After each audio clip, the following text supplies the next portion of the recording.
Dr. Hitchens, quick question. Professor. Is truth real? And if so, how do you determine it?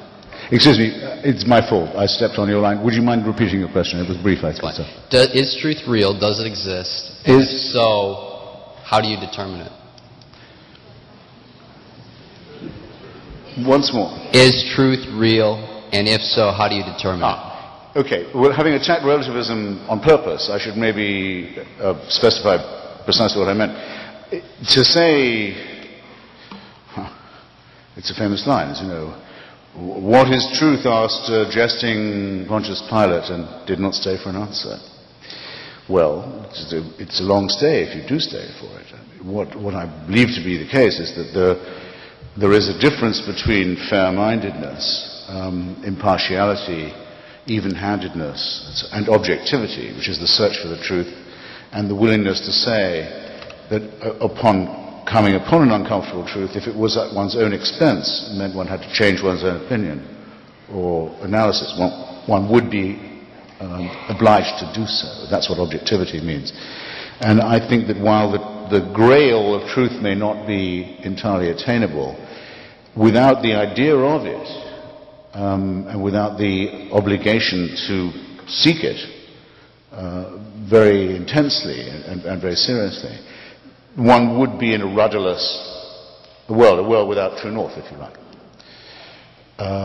But as Rabbi Hillel says, the task may be unattainable, but that does not mean you can give it up.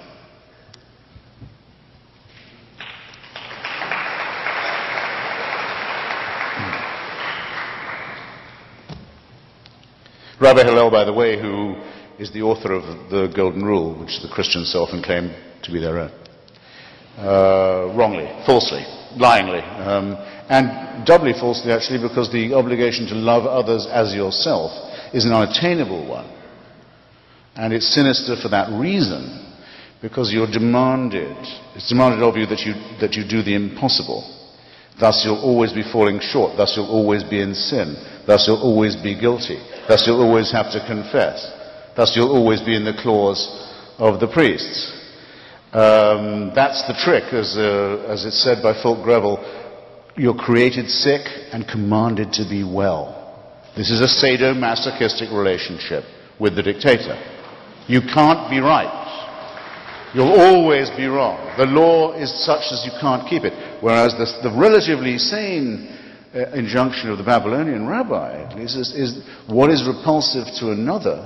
What is repulsive to you, you should not do to another. That's a decent rule. But no one had better stand up and tell me that I need a God to tell me that. Peter, did you want to respond? No, I love it. Okay, we have a question up in the balcony. Yes, this is a question for Professor Hitchens again. Doctor. Doctor, fair enough. On your website and in your books, Build Up That Wall, you mention eliminating taxation, freedom of taxation for churches. And I was wondering what your thoughts were as to how that might, if we were to someday do something like that, how that might affect the separation of church and state that we enjoy right now. Well, it seems to me a violation of the Establishment Clause of the First Amendment that any religious institution can receive any payment from the United States government. I would regard being tax-exempt or tax-free as a disguised form of subsidy, as I regard the so-called faith-based initiative to be a surreptitious violation of the same. Yeah.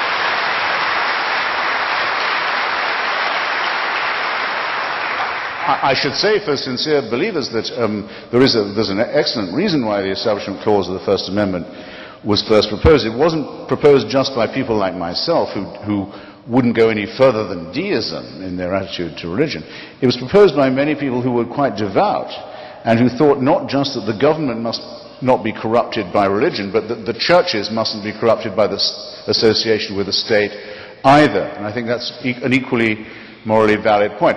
James Madison the co-author of the Virginia Statute on Religious Freedom and of the First Amendment and the other things that bodyguard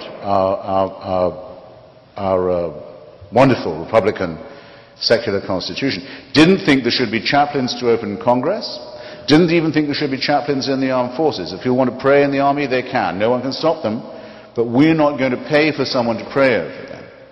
These are very tough questions, but it must be understood that these were part of the very urgent views of the framers and the founding fathers, and it's our responsibility to be discussing this very seriously now at a time when Hillary Clinton's joined some reactionary evangelical organization. John McCain, to try and bolster her faith-based connections. John McCain, a lifelong Episcopalian, has this year, I wonder why, said he's a Baptist. And Barack Obama, Senator Obama, has been caught in some big-mouthed, sinister, windbag, rock and roll horror show church on the South Side. Religion is poisoning our election and our democratic republic, and it's time that we've said enough.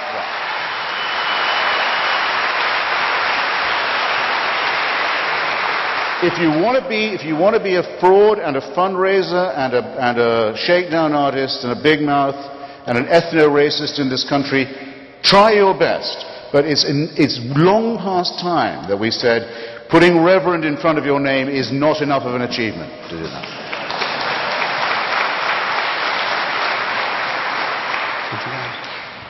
We sort of agreed 200 or so years ago that we in Britain would not intervene in United States politics, and I feel I should uphold this tradition. But there is one small point here. There's a tremendous air of challenge and bravery and hurling himself into a storm of rage and oppression in all this stuff. And I have to say I do not find the Christian churches, either in this country and especially not in my own particularly terrifying force to combat, or one which is capable of crushing a dissenter. However, I would challenge him, for instance, to wage any kind of campaign of dissent against the dreadful tyranny of, for instance, the theory of man-made global warming, against which it is almost death to speak if you wish to be in any kind of public life in either this country or mine. But I don't think he will, because that requires a little bit more in the way of, how shall I say? No, I won't say it. Well, as a matter of fact, do it? You won't since I've warned you before about this clapping business. Since that's a challenge, I hope you won't mind if I speak again. It's not really my turn, but I have just written a piece for Free Inquiry, secular atheist magazine, a contributor regular column to, saying that it disturbs me to see how much the green movement is taking on the lineaments of a religion. That the human species has an original sin, in other words, existing,